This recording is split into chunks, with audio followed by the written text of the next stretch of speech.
의사들이 아침 공복에 좋다고 추천하는 음식들, 진짜 혈당도 덜 흔들릴까 싶어서 제가 직접 먹어보고 혈당을 재봤습니다. 그런데 진짜 충격적인 건 혈당 1위 음식이 중요한 게 아니었어요. 혈당이 가장 안정적이었던 음식도 그 음식 하나만 먹으면 혈당은 잘 버텼는데 식욕은 못 잡더라고요. 결국 11시에 간식과 빵으로 무너지는 아침이었죠. 그래서 저는 20kg 빼는 동안 그 음식을 단독으로 먹지 않고 배는 더 오래가고 아침 한 끼로도 든든한 조합으로 바꿔 먹었습니다. 그리고 밥, 과일, 빵처럼 우리가 흔히 먹는 음식도 무조건 끊고 살 순 없잖아요. 이런 음식들은 어떻게 먹으면 혈당 부담은 덜고 체중 관리에는 더 유리하게 먹을 수 있는지 제가 실제로 먹었던 아침 식단까지 같이 보여드릴게요. 우리 어머니도 끝까지 할 수 있는 다이어트. 안녕하세요, 김집집입니다. 먼저 혈당 기준으로 1위 음식부터 보겠습니다. 제가 직접 재봤을 때 혈당 기준 1위 음식은 딱 두 가지였어요. 계란 그리고 무가당 그릭 요거트입니다. 사실 이 두 음식은 1위가 아닐 이유가 없어요. 혈당을 확 끌어올리는 탄수화물이 거의 안 들어있기 때문입니다. 계란은 혈당을 거의 건드리지 않으면서 오전 허기를 막는 단백질입니다. 그래서 저는 밥이나 빵을 먹는 날에도 계란을 한두 개 정도 먼저 먹어줬습니다. 무가당 그릭 요거트는 제품만 잘 고른다면 단백질은 챙기고 당류와 탄수화물은 낮게 가져갈 수 있어요.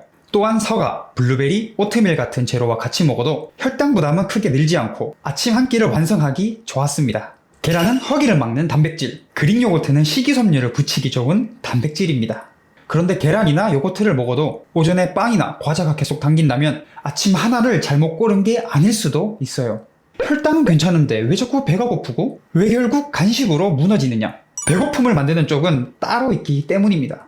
저도 예전에는 아침 먹고도 계속 간식 생각이 나서 참고 또 무너지고를 반복했습니다. 그런데 장내 유익균이 배고픔과 포만감에 영향을 준다는 걸 알고 이걸 바꾸기 시작했습니다. 그러니까 먹는 양을 억지로 줄이지 않아도 빵과 간식 생각이 확 줄었어요. 그리고 체중도 7kg나 빠졌죠. 그런데 유익균을 챙긴다고 유산균 하나 먹는다고 끝나는 게 아니더라고요.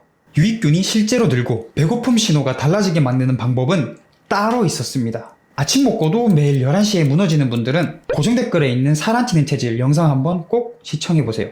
자, 다시 본론으로 들어오면 여기서부터가 진짜입니다. A등급인 계란과 그릭 요거트는 탄수화물 부담이 적었어요. 그런데 이제부터 나오는 음식들은 전부 탄수화물이 들어있습니다. 많은 분들이 당류만 보고 안심합니다. 당류 0g이라고 안심하면 혈당한테 뒤통수를 맞습니다. 밥, 고구마, 빵, 오트밀은 단맛이 약해도 전분이 소화되면서 결국 포도당이 됩니다. 그래서 총 탄수화물과 식이섬유를 같이 봐야 해요. 자, 영양학 책에는 필수 아미노산도 있고 필수 지방산도 있습니다. 그런데 필수 탄수화물은 없어요. 그러니까 밥을 줄인다고 몸이 망가지는 게 아니라 줄인 자리를 단백질과 식이섬유로 채우느냐, 빵과 과자로 다시 채우느냐 문제입니다. 그렇다고 사과, 고구마, 밥, 빵을 전부 끊으라는 게 아니에요. 여기서 진짜 신기한 게 같은 탄수화물이라도 혈당과 포만감이 완전히 달랐어요. 즉, 탄수화물이 문제라기보다 어떤 탄수화물을 어떤 상태로 무엇과 같이 먹냐의 문제였습니다. 지금부터 B등급, C등급 음식을 혈당은 덜 올리고 다이어트에 더 유리하게 먹는 법을 빠르게 보여드릴게요. B등급, C등급 음식이라고 나쁜 음식이라는 뜻은 아니에요. 계란과 그릭 요거트가 아침의 중심이라면 지금부터 나오는 음식들은 그 한 끼를 더 든든하게 만들고 혈당과 허기를 잡아주는 재료들이에요. 그런데 음식마다 외울 건 딱 한 가지씩 있습니다. 집중해주세요. 먼저 밥입니다. 밥 먹으면 살찐다고 생각하는데 밥은 살찌는 게 아니라 밥으로 배부터 채우는 습관이 살찌우는 겁니다. 그러면 어떻게 먹냐? 흰밥만 먹지 말고 콩, 보리, 귀리를 섞으세요. 그리고 순서는 무조건 이겁니다. 채소나 나물 먼저, 계란이나 두부 같은 단백질, 밥은 최대한 늦게 천천히. 다음은 고구마입니다. 고구마는 다이어트 음식이라는 말만 믿고 가장 많이 방심하는 탄수화물이에요. 달고 쫀득한 고구마는 혈당과 다이어트에 좋지 않아요. 혈당을 생각한다면 군고구마보다 찐고구마가 먼저고요. 한 단계 더 가고 싶다면 전날 쪄서 식혀두세요. 식는 과정에서 저항성 전분이 늘어나는데 이 전분은 소장에서 바로 흡수되지 않고 대장까지 내려가 장내 유익균의 먹이가 됩니다. 고구마는 작은 것 하나, 계란이나 두부랑 같이 드세요. 빵도 끊을 필요는 없어요. 드시고 싶다면 통밀빵으로 드세요. 그런데 통밀빵이라고 써있다고 다 같은 통밀빵인 줄 알면 속는 겁니다. 앞에 이름 말고 원재료명을 보세요. 통밀가루가 앞쪽에 있는지, 통밀 비율이 높은지를 봐야 합니다. 밀가루가 먼저 나오고 통밀가루가 조금 뒤에 나오는 빵은 통밀빵처럼 보여도 정제 밀가루 빵과 큰 차이가 없어요. 빵은 나중에 보여드릴 조합대로 단백질과 채소를 같이 부쳐 먹으면 됩니다. 과일은 식사하시고 입가심으로 많이 드시는데요. 그러면 살이 쪄요. 과일은 밥 먹고 디저트로 먹는 음식이 아니라 밥 대신 먹는 식사 대용이고 그릭 요거트에 붙이는 재료로 생각하시면 돼요. 사과는 펙틴이 많은 과일이에요. 펙틴은 수용성 식이섬유라 배고픔이 빨리 오는 걸 막아주는데 도움이 돼요. 사과는 반 개 정도를 그릭 요거트에 넣어 드세요. 사과가 없으면 냉동 블루베리 한 줌이면 됩니다. 생과일만 고집하지 마세요. 냉동 블루베리도 안토시아닌 같은 폴리페놀 성분을 충분히 챙길 수 있거든요. 바나나는 검은 스팟을 보세요. 스팟이 많아질수록 전분은 줄고 당은 올라갑니다. 그래서 바나나는 노란색인데 꼭지 쪽에 초록기가 조금 남아있고 검은 스팟이 많지 않은 쪽이 좋습니다. 양은 반 개. 바나나도 혼자 먹지 말고 그릭 요거트나 삶은 계란이랑 같이 드세요.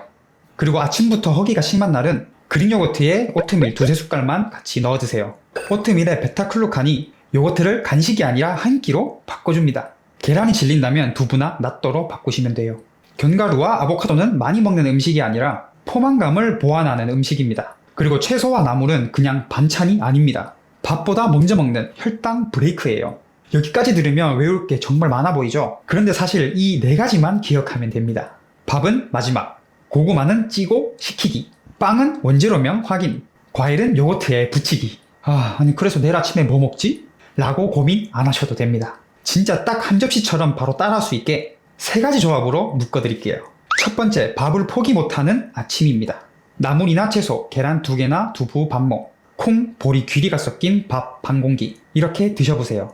순서는 화면처럼 채소 먼저, 단백질 다음 밥은 늦게 최대한 천천히 드세요. 밥을 먹으면서도 오전에 빵과 간식으로 무너지지 않게 만들어주는 가장 현실적인 한식 식사입니다. 계란이 질린다면 두부나 낫또 한 팩으로 바꾸시면 돼요.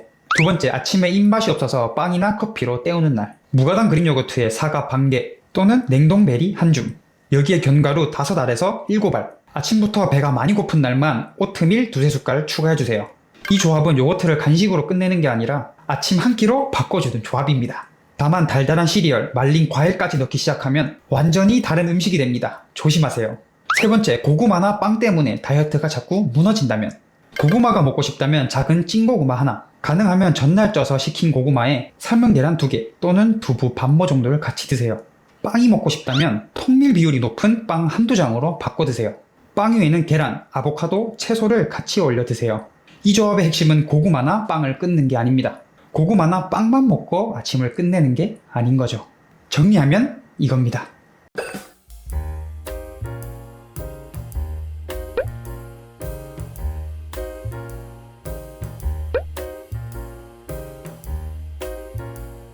이 3가지만 돌려도 아침을 굶다가 점심에 폭식하거나 오전에 빵과 간식으로 무너지는 일들이 훨씬 줄었어요.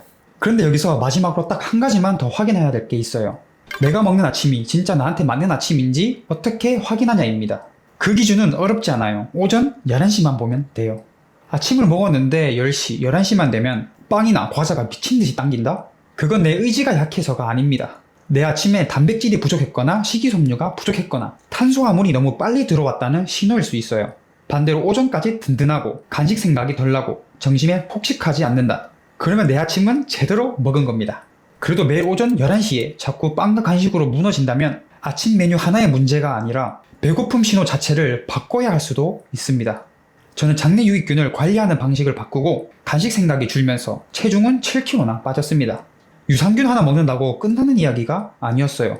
그 방법은 고정 댓글 영상에 자세히 정리해뒀습니다. 진짜 간단하면서 쉬우니까 한번 시청해보세요. 결과적으로 혈당 1위 음식 하나 찾는 게 다이어트의 답은 아니더라고요. 오전 11시에 무너지지 않는 아침을 만드는 것.